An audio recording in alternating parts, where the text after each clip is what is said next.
Hello guys, good morning to all of you. I hope you all are good at your place and I am very happy to see you again in my session. तो आज के session में हम लोग अपनी macro economics के अंदर एक बहुत इंपॉर्टेंट टॉपिक कवर कर रहे हैं। ठीक है, अनएम्प्लॉयमेंट। देखिए लास्ट क्लास के अंदर मैंने आप लोगों को ये एक मॉडल डिस्कस किया था, बिजनेस साइकिल। आगे चल के ये बहुत इंपॉर्टेंट टॉपिक होने वाला है। अभी तो आपने सिर्फ इंट्रो करा था। हमने इसमें चार सेक्शंस के बारे में डिस्कस किया था। Boom, recession, depression and recovery. ठीक है।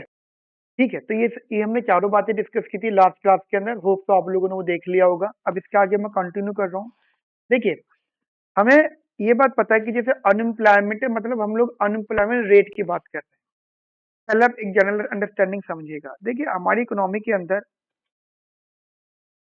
ठीक है, तो पॉपुलेशन होती है हमारे पास। अभी अब जो पॉपुलेशन होती है ये जनरली दो पार्ट में डिवाइड होती है। ठीक है, मतलब इसी पॉपुलेशन का कुछ लोग वो होते हैं जिनको आप वर्किंग पॉपुलेशन या वर्किंग लेबर या वर्किंग फोर्स कह सकते हो। ठीक है, या आप और आसान कर दो तो आप इसे वर्क फोर्स कहते हो। ठीक है, वर्क फोर्स का मतलब ये जैसे हमारी इंडिया में पॉपुलेशन है 150 करोड़, 140 करोड़। ठीक है, 140 करोड़ है वैसे। तो उसमें से कितने नंबर ऑफ पीपल हैं जो काम करना चाहते हैं और जो काम कर रहे हैं। ठीक है, वर्क फोर्स। या और आसान कर दूं, वो लोग जो काम कर सकते हैं, मतलब 14 ईयर या 15 ईयर से लेकर टिल 68 ईयर तक है। ठीक है, एक हमारा है ना ड्यूरेशन पता करना कि कितनी उम्र से लेकर कब तक के लोगों को वर्किंग फोर्स में काउंट किया जाता है। ठीक है, वो लोग एक होते हैं नॉन वर्क फोर्स। अब नॉन वर्क फोर्स कौन से होते हैं? नॉन वर्क फोर्स वो होते हैं जिनको आप काम करने के लिए बोल भी नहीं सकते। ठीक है, जिनको हम काम करने के लिए बोल भी नहीं सकते, या फिर जो काम नहीं करना चाहते हैं अपनी मर्जी से। मान लीजिए कोई बीमार है, अब वो काम नहीं कर सकता बेचारा, या कोई छोटा बच्चा है, बिल्कुल छोटा बच्चा है, वो काम नहीं करेगा, या किसी की एज 80 साल है, वो काम नहीं करेगा। तो हम इनको जनरली वॉलेंट्री अनएम्प्लॉयमेंट का नाम देंगे, वॉलेंट्री अनएम्प्लॉयड। ठीक है, अनएम्प्लॉयड, वॉलेंट्री अनएम्प्लॉयड। इतनी बात मुझे समझ में आती है आपको, वॉलेंट्री अनएम्प्लॉयड। ठीक है, अब ये जो वर्कफोर्स होता है इसको भी हम लोग फर्दर दो पार्ट में डिवाइड करते हैं। देखिए ये तो जरूरी है नहीं कि अगर हमारी इकोनॉमी के अंदर 100 लोग हैं और 100 लोग कहते हैं कि हम काम कर सकते हैं तो सबको काम मिल जाएगा। नहीं, सबको काम नहीं मिलेगा। इनमें से कुछ लोग ऐसे होंगे जिन्हें काम मिलेगा, जिन्हें आप लेबर का नाम दोगे। ठीक है, और कुछ लोग ऐसे होंगे जिनको आप काम नहीं मिलेगा लेकिन वर्किंग फोर्स का पार्ट होगा, जिन्हें आप अनएम्प्लॉयड का नाम दोगे। ठीक है, लेबर और अनएम्प्लॉयमेंट और अनएम्प्लॉयड। अब इसको हम लोग लेटर सपोज जैसे लेबर बोल लो या एम्प्लॉयड भी बोल सकते हो आप। जो बुक है वहां पे एम्प्लॉयड लिखा हुआ है, तो इसको आपने ई से डिनोट किया, इसे आपने यू से डिनोट किया, इसे आप लोगों ने एल बार से डिनोट किया। ठीक है, तो यहाँ पे ये वाला जो पोर्शन है इसको आप अनएम्प्लॉयड या अनएम्प्लॉयमेंट के नाम से डिनोट कर रहे हैं। इतनी बात समझ में आती है आपको मेरी? हम इस तरीके से लिखते हैं जैसे कि हमें पता है कि हमारी ये लेबर फोर्स होती है। ठीक है, लेबर फोर्स को हमने एल बार के नाम से डिनोट कर दिया, जैसे बताया मैंने आपको। एंड इसको हम लिख सकते हैं कि ये हमारी एम्प्लॉयड और अनएम्प्लॉयड ऐसे ही होता है। अब अगर मैं यहाँ से यू बार निकालना चाहूँ या अनएम्प्लॉयमेंट निकालना चाहूँ तो it is written as L bar minus का एम्प्लॉयमेंट। अब क्योंकि मेरे को अगर रेट निकालना है, क्योंकि आगे चल के रेट की बात होगी, तो मैं अपने अनएम्प्लॉयमेंट को लेबर फोर्स से डिवाइड कर दूंगा। मतलब मुझे देखना है कि हमारी इकोनॉमी के अंदर कितने लोग हैं। मैंने बोला जी 100 लोग हैं, 100 में से कितने लोगों को काम नहीं मिला। तो हमने बोला जी 43 पीपल को काम नहीं मिला, तो 43 अपॉन में 100 मल्टीप्लाई बाय 100, तो वो परसेंटेज हो गया। तो मल्टीप्लाई नहीं कर रहे हम लोग, डेसिमल में रख लेंगे, बट सिंपल। तो इसका मतलब ये कि एल बार माइनस का ई जो है इसको भी तुम एल बार से डिवाइड कर दो। ये then you will get 1 minus का ई अपॉन में एल बार। ठीक है, तो अच्छा एक चीज ध्यान रखना, इसको आप नाम दोगे अनएम्प्लॉयमेंट रेट। तो ये जो स्मॉल यू है ना, this is basically unemployment rate. आगे चल के इस अनएम्प्लॉयमेंट रेट की काफी ज्यादा इंपॉर्टेंस होगी, तो इस चीज को आप थोड़ा सा अपने माइंड में रखना। अब ये क्वेश्चन आता है कि सर अनएम्प्लॉयमेंट बेसिकली क्या है? वो तो क्लियर हो गया क्या होता है, जो वो लोग जिनको काम नहीं मिला and they are basically willing to work, they want to do work. तो ये जो अनएम्प्लॉयमेंट था इसको मैं जनरली नाम दूंगा इनवॉलेंट्री। ये जो केन्स है उन्होंने इसके बारे में बहुत इंपॉर्टेंट डिस्कशन करे, जैसे एडम स्मिथ और केन्स के मतलब केन्स के नजरिए में जो अनएम्प्लॉयमेंट है वो डिफरेंट डिफरेंट होता था। ठीक है, तो वो थोड़ा सा आप लोग अपने माइंड में रखना। ये वाला जो अनएम्प्लॉयमेंट है वॉलेंट्री है, या वाला जो है इनवॉलेंट्री। इनवॉलेंट्री का मतलब मैं काम करना तो चाहता हूँ, मुझे काम नहीं मिला, मैं तो करना चाहता हूँ बट मुझे काम नहीं मिल रहा या नहीं मिला। ठीक है, तो वो आप लोग अपने माइंड में इनको इन सब चीजों को रखना। एक एक दो लाइनें लिख लेना जो रीडिंग में इससे रिलेटेड लिखी हुई हैं, क्योंकि इसका यूज कहाँ है। क्योंकि जब आप रेसेशन, देखिए जब आप रेसेशन की बात करते हो, ये रेसेशन, ये रहा, यहाँ पे हमारा एम्प्लॉयमेंट कम होता है, अनएम्प्लॉयमेंट इंक्रीज होता है। तो यहाँ पे इसकी इसकी थोड़ी बहुत इंपॉर्टेंस है, लिखिएगा। Recession are usually accompanied by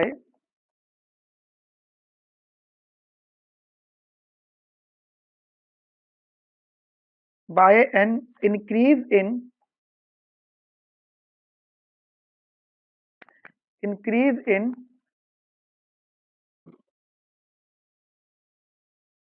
unemployment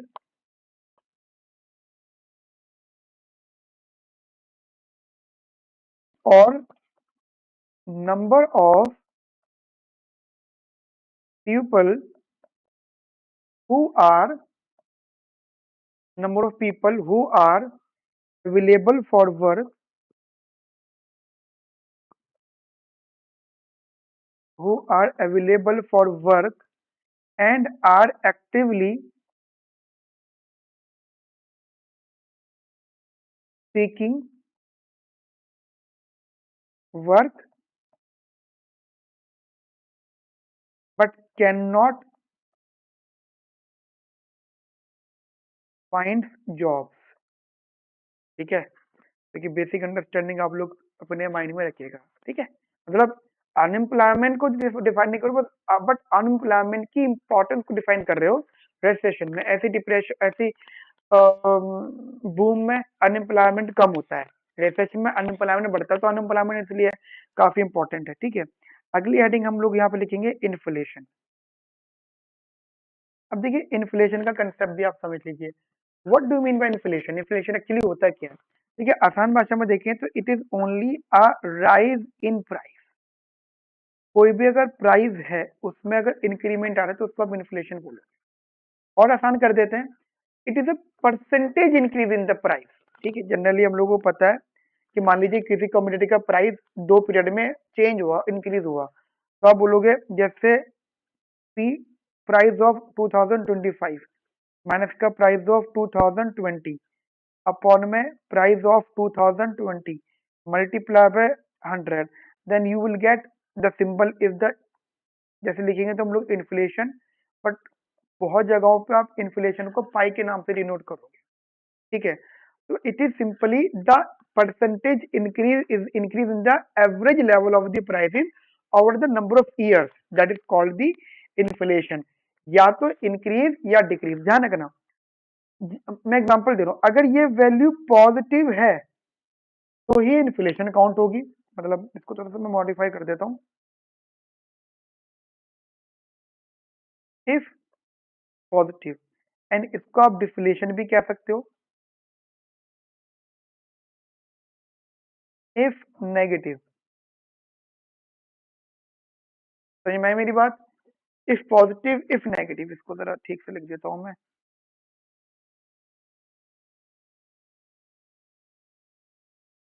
clear है? तो भूलने वाली बात तो नहीं है। अच्छा एक स्टेटमेंट लिख लो आप लोग मेरे साथ में।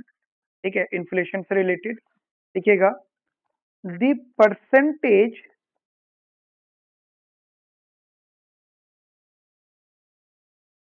The percentage increase in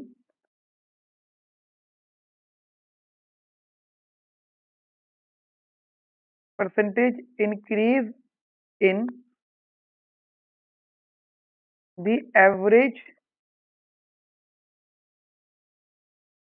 level of prices over the years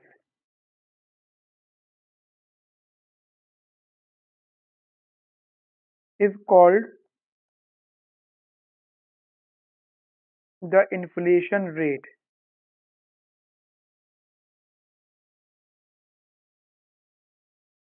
ठीक है, otherwise deflation.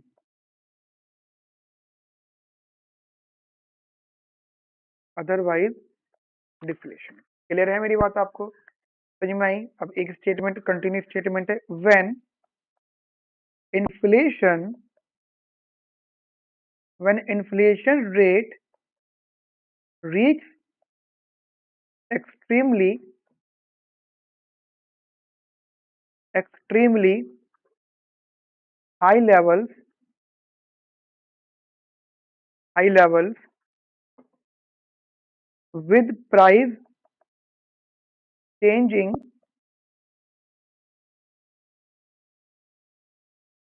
daily or hourly, then the economy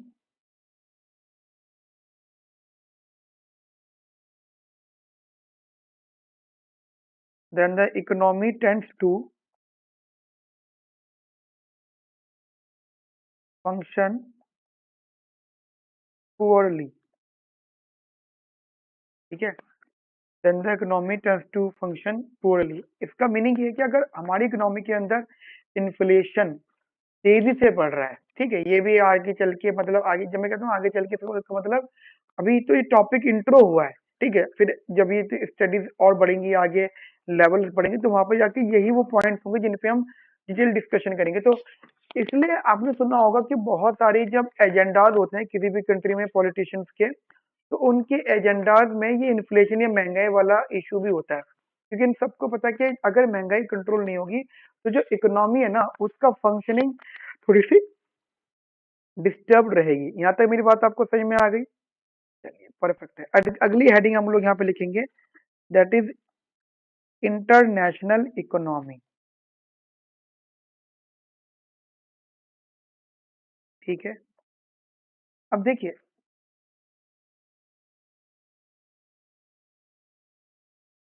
international economy. ठीक है, अब अगला जो टॉपिक हम लोग कवर कर रहे हैं दैट इज इंटरनेशनल इकोनॉमी। देखिए जब भी हम लोग यहाँ पे टर्म यूज करते हैं इकोनॉमी तो इसका मतलब ये हो जाता है कि हमारी इकोनॉमी दो प्रकार की होती है। वैसे तो बहुत सारी बातें हम कर चुके हैं, बट जनरलाइज बात करें तो एक तो हमारी इकोनॉमी होती है क्लोज्ड इकोनॉमी, एक हमारी इकोनॉमी होती है ओपन इकोनॉमी। क्लोज्ड इकोनॉमी का मीनिंग हो जाता है कि नेट एक्सपोर्ट जीरो होता है, और ओपन इकोनॉमी का मतलब होता है net export is not equal to zero. ठीक है, अब net export is equal to zero या नॉट इक्वल टू जीरो का मीनिंग हो जाता है कि हमारा जो एक्सपोर्ट माइनस का इंपोर्ट होगा, हम उसकी बात कर रहे हैं, या तो ये जीरो होगा या ये नॉट इक्वल टू जीरो होगा। ठीक है, तो इन्हीं सब चीजों के बीच में हमारा इंटरनेशनल इकोनॉमी का टॉपिक कवर हो रहा है। अब देखिए पॉइंट ये है कि whenever we talk about the open economy, तो ओपन इकोनॉमी का मीनिंग हो जाता है कि हम लोग ग्लोबलाइज्ड हो रहे हैं या वर्ल्ड लेवल पे ट्रांजेक्शन कर रहे हैं, या हम एक फाइनेंशियल ट्रेडिंग मतलब अपने फाइनेंशियल ट्रेडिंग को थोड़ा एक्सटेंड कर रहे हैं। ठीक है, हर तरीके से ट्रांजेक्शन को एक्सटेंड कर रहे हैं, डोमेस्टिक ना होके इंटरनेशनल लेवल पे लेकर आ रहे हैं। और जब हम बात करते हैं क्लोज, तो इसका मतलब there is no interaction between the two countries और द टू नेशंस। ठीक है, अब कुछ इश्यूज हमारी इकोनॉमी के अंदर रहते हैं, पहले तो एक दो नोट लिखते जाओ मेरे साथ में, जैसे कि तुम कहते हो ओपन इकोनॉमी, तो it is basically the extension और extensive trading, financial relationship, financial relationship. ठीक है, ये ओपन इकोनॉमी की बात। और जब तुम बात करते हो क्लोज्ड इकोनॉमी, तो क्लोज्ड इकोनॉमी का सिंपल मीनिंग वही है जो मैंने बता दिया है आपको, that is no interaction with rest of the world. No interaction with rest of the world.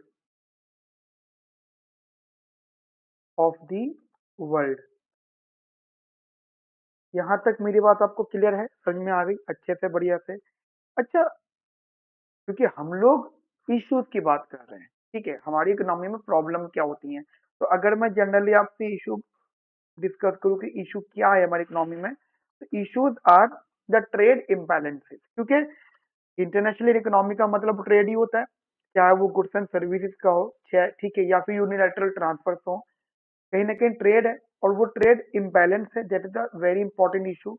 और ये ट्रेड इम्बैलेंसनेस है, ये जो ट्रेड इम्बैलेंस है, इसका मतलब यही हो सकता है कि दो बातें फ्रेमवर्क हो सकती है यहाँ पे, या तो ट्रेड डेफिसिट है, मतलब ट्रेड डेफिसिट है, या फिर ट्रेड सरप्लस है। ओके, मतलब दो ही बातें फ्रेमवर्क में यहाँ पे आ सकती हैं, या तो ट्रेड डेफिसिट है या फिर ट्रेड सरप्लस है, दूसरी कोई बात नहीं। अब जब तुम कहते हो ट्रेड डेफिसिट, तो ट्रेड डेफिसिट का मतलब हो जाता है that is import is greater than export.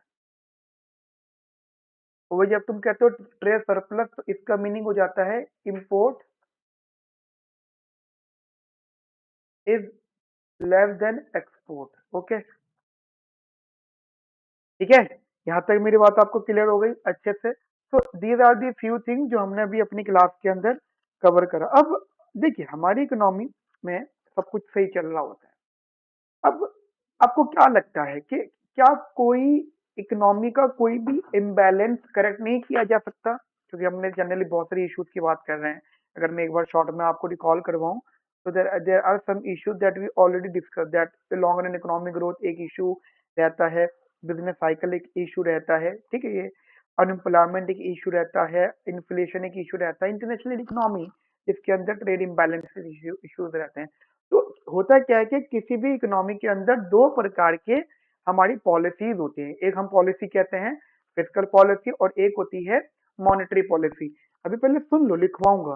Fiscal policy होती है जो गवर्नमेंट के थ्रू होती है, मतलब गवर्नमेंट जिन टूल्स को इस्तेमाल करता है, उन टूल्स को जिस पॉलिसी का नाम देते हो उसको फिस्कल पॉलिसी बोलते हो। ऐसी सेंट्रल बैंक जिन टूल को इस्तेमाल करता है, उस सिस्टम को आप मॉनेटरी पॉलिसी बोलते हो, जितने भी इश्यूज हैं उनको करेक्ट करने के लिए। ओके विद दैट, तो अब जनरली मैं जो आपको हेडिंग से शुरुआत कर रहा हूँ, that what you write here with me, that macro economics macro economic policies, ठीक है, macro economic policies that you need to write with me, ठीक है, एक अंडरस्टैंडिंग करेंगे, लिखिएगा मेरे साथ में। A nation's economic performance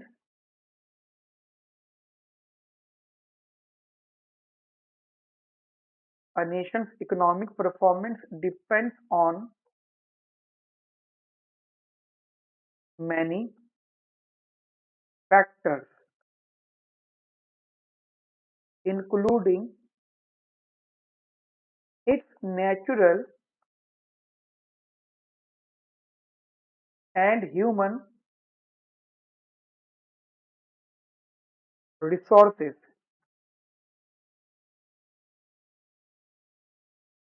as well as technology, ठीक है। Also, economic choices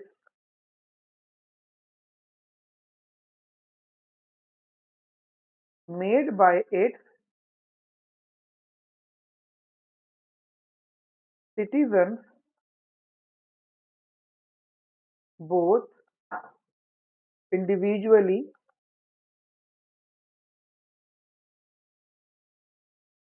and collectively, individually and collectively, okay. अब पॉलिसीज की अगर बात करता हूँ, तो मैंने बताया दो प्रकार की पॉलिसीज होती है, जैसे एक होगी हमारे सामने फिस्कल पॉलिसी, ठीक है, एक सबसे पहली पॉलिसी होगी हमारे पास में, दैट इज फिस्कल पॉलिसी। अब फिस्कल पॉलिसी का मतलब क्या हो जाता है, there are two things, number one मतलब जो मैं कहता हूँ ना टूल्स, दो हो गए, एक तो हो गया गवर्नमेंट स्पेंडिंग, सबसे पहले पॉलिसी, और एक हो गया टैक्सेस। देखिए टैक्सेस पॉजिटिव भी हो सकता है, उसे आप सब्सिडी बोलोगे, ठीक है। टैक्सेस कैन बी पॉजिटिव, जिसको आप फिर सब्सिडी का नाम दोगे। इतनी बात मेरी समझ में आती है आप लोगों को अच्छे से, बढ़िया से। और एक हम लोग यहाँ पे यूज कर रहे हैं, दैट इज मॉनेटरी पॉलिसी।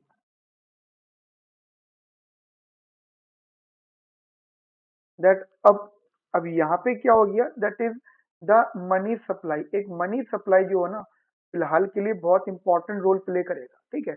हम लोग अभी आगे चल के डिस्कस डिस्कस करेंगे कि अगर हमें फिजिकल पॉलिसी, मतलब फिजिकल पॉलिसी इम्पैक्ट देखना है तो गवर्नमेंट स्पेंडिंग और टैक्सेस को देखेंगे, मॉनेटरी पॉलिसी इम्पैक्ट देखना है तो मनी सप्लाई को हम यहाँ पे देखेंगे। लेकिन ऐसा होता है कि हमारी जो इकोनॉमी होती है वो दो प्रकार, इन्हीं सब चीजों को यूज करने के बाद भी, या इन्हीं सब चीजों को यूज करने के इम्पोर्टेंस क्यों होती है, क्योंकि we are facing the deficit, ठीक है।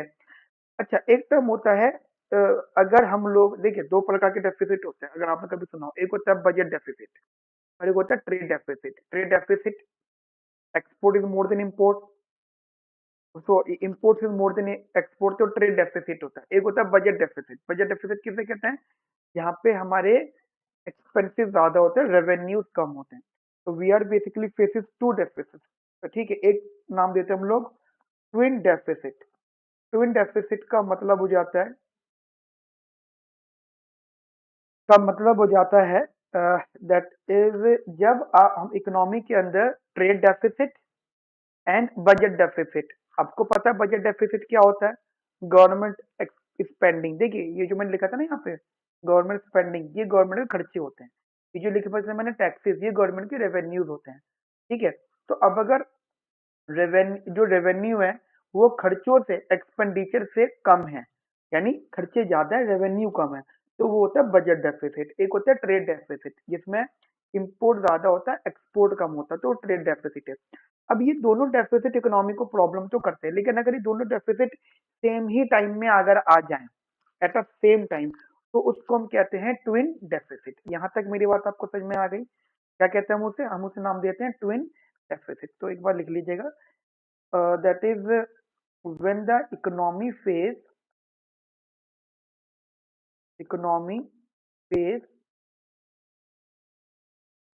budget deficit and trade deficit at a same time, then it is known as twin deficit। याद रहेंगे मेरी बातें आपको?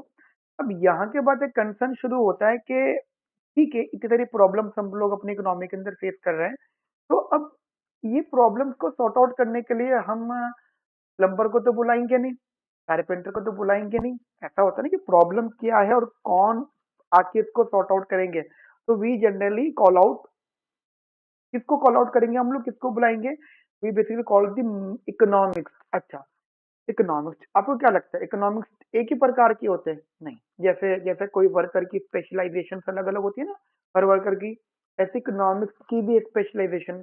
जैसे साइंटिस्ट है, अब तुम हर चीज को साइंटिस्ट थोड़ी बोल सकते हो, उनकी फील्ड है ऐसी। इकोनॉमिक्स भी अलग अलग होता है, ऐसी होता है मैक्रो इकोनॉमिक्स। तो अगली जो हेडिंग हमारी यहाँ पे आएगी, अब लिखते रहना मेरे साथ में, दैट हेडिंग को मैं बिल्कुल स्ट्रेट फॉरवर्ड डिस्कस करूँ, that is what macro economics do. ये हेडिंग के तौर पे लिखना, व्हाट मैक्रो इकोनॉमिक्स डू। देखिए मैक्रो इकोनॉमिक्स का मतलब क्या हो जाता है, वो पर्सन जो थोड़ी सी इकोनॉमिक्स जानता है, जो थोड़ी ज्यादा जानते हैं, और वो उनको नॉलेज है that how to overcome these problems, ठीक है। जैसे उनको फोरकास्टिंग करनी आती है तो फोरकास्टिंग करेंगे, जो भी उनके पास इंफॉर्मेशन है, डेटा, उसको एनालाइज करेंगे, और जो अगर रिसर्च रिक्वायरमेंट, तो बेसिक बेसिक रिसर्च भी यहाँ पे करेंगे, डेटा डेवलप करेंगे गवर्नमेंट के लिए, नॉन प्रॉफिट ऑर्गेनाइजेशन के लिए, और जनरली प्राइवेट बिजनेसेस के लिए। एक एक हम लोग अंडरस्टैंडिंग करते हैं कि सर हमने जैसे इकोनॉमिक्स में यूजी पीजी कर लिया, तो अब हम क्या करेंगे, आप गवर्नमेंट सेक्टर में भी प्राइवेट सेक्टर के अंदर भी उनके लिए डेटा पे वर्क करोगे, आप एनालिस्ट बनोगे, ठीक है। अभी हमारे एक स्टूडेंट है, ठीक है, तो वो पीजी है, post graduate from Delhi school of economics, ठीक है, मतलब वो यूजी मेरे से पढ़े, एंट्रेंस मेरे से पढ़े, और दिल्ली स्कूल ऑफ इकोनॉमिक्स का फर्स्ट ईयर मेरे से पढ़े। अब एक वो बैंक, मैं बैंक का नाम नहीं लूंगा, ठीक है, ठीक है, वरना तुम मुझे काम बता दोगे सर उस बैंक में मेरा काम है।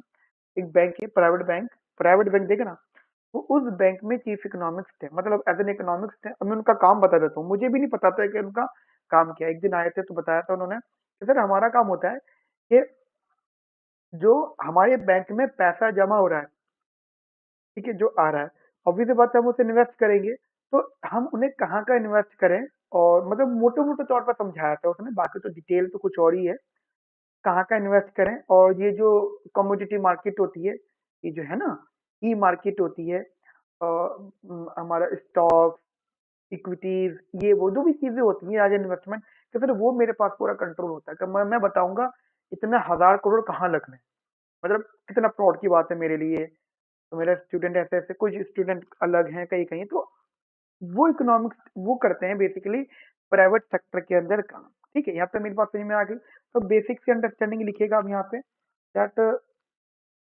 लिखना, macro economics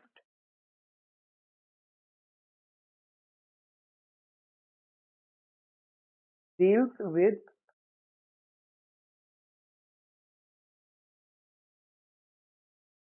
wide variety of activities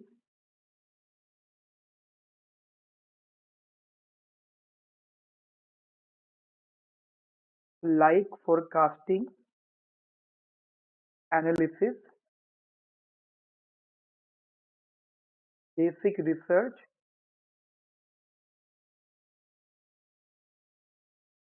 and data development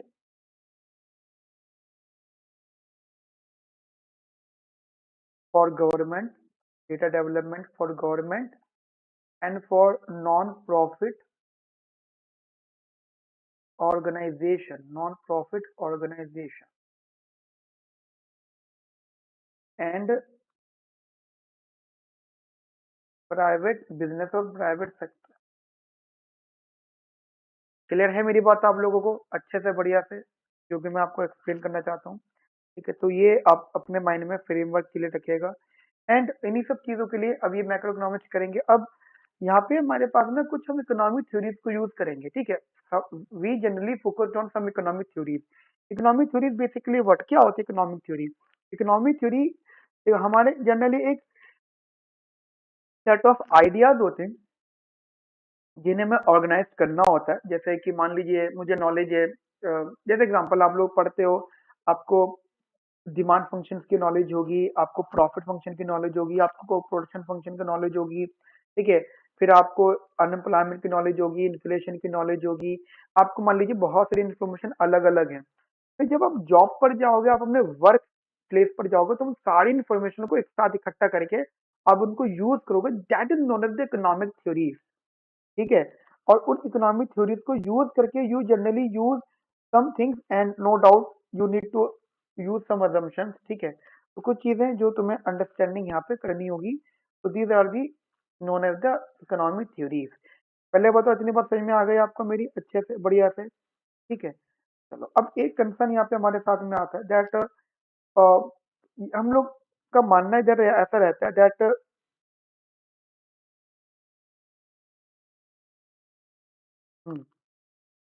कि कुछ इकोनॉमिक्स है, या कुछ इकोनॉमिक्स इकोनॉमिक्स होती है, इकोनॉमीज है वर्ल्ड की, कुछ चीजों पे वो एग्री करती है, कुछ चीजों पे वो डिसएग्री करती है। हेडिंग लिखना है मेरे साथ में, that why macro economics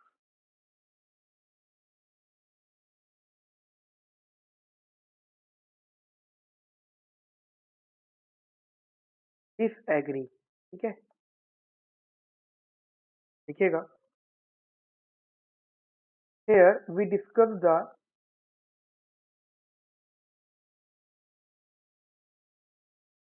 disagreement here we discuss the disagreement of macroeconomics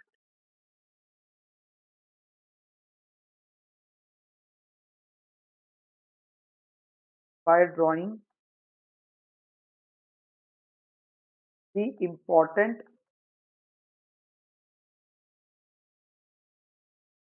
distinction between positive and normative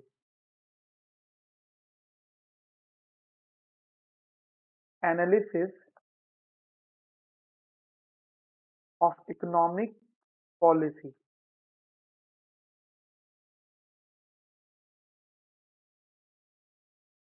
ठीक है, अब देखिए दो टर्म्स समझना, एक मैंने यहाँ पे रखा है पॉजिटिव और एक रखा मैंने नॉर्मेटिव। अब इन दोनों के बहुत बेसिक मीनिंग आप रखना। देखिए नॉर्मेटिव का मतलब हो जाता है कि ठीक है, अब positive analysis and normative analysis, ठीक है, तो ये दो पॉइंट्स आप लोग अपने माइंड में रखना।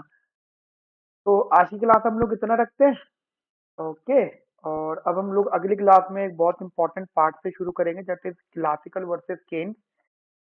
हम लोग यहाँ से अप्रोच डिस्कस करेंगे क्लासिकल और केन्स की, ठीक है, और फिर हमारा यहाँ पे चैप्टर वाइंड अप हो जाएगा नेक्स्ट क्लास के अंदर, ठीक है। अपना ध्यान रखो, ख्याल रखो, have a nice day, thank you, bye bye, take care.